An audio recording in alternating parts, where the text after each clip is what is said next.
यदि आप हमारे चैनल के सभी गाने को पसंद करते हैं तो डीडी प्रोडक्शन हाउस के यूट्यूब चैनल को लाल बटन दबा के सब्सक्राइब करें और घंटी के निशान को जरूर दबाएं। प्रेम से कहियो सरस्वती मैया की presented by DD production house सकरी।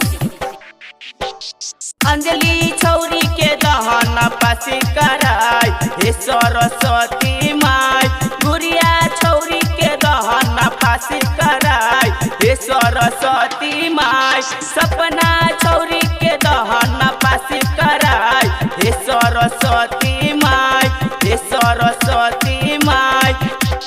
हे सरस्वती माई, हे सरस्वती माई। सपना छौरी के दहन पासी कराई हे सरस्वती माई, कर उपकार माई फेरा ना नजरिया, फेरा ना नजरिया हो फेरा ना नजरिया, हंस पे बिना बजाय, हंस पे बिना बजाय हे सरस्वती माई, रनिया छौरी के दहन पासे कराय हे सरस्वती माई, गुड़िया छौरी के दहन पासे कराय,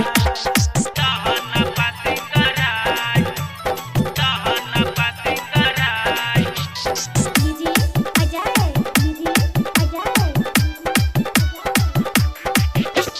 रोज सुबह शाम माई दिया बाजलाई वो दिया बाजलाई वो दिया बाजलाई वो, मंदिर में घंटी बजाए,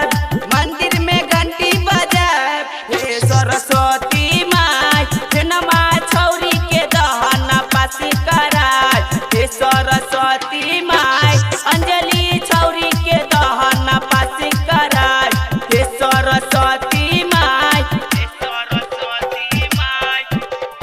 हे सरस्वती माई। सपना छौरी के दहन पासी कराय हे सरस्वती माई,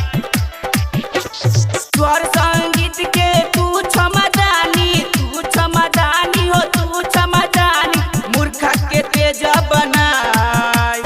मूर्खा के तेजा बनाई हे सरस्वती माई, सोनिया छौरी के दहन पासे कराय हे सरस्वती माई, बेबी छौरी के दहन पासे कराय हे सरस्वती माई, विवेकवा छौरा के दहन पासे कराय। Recording by DD production house Sakri 97 084 45 722।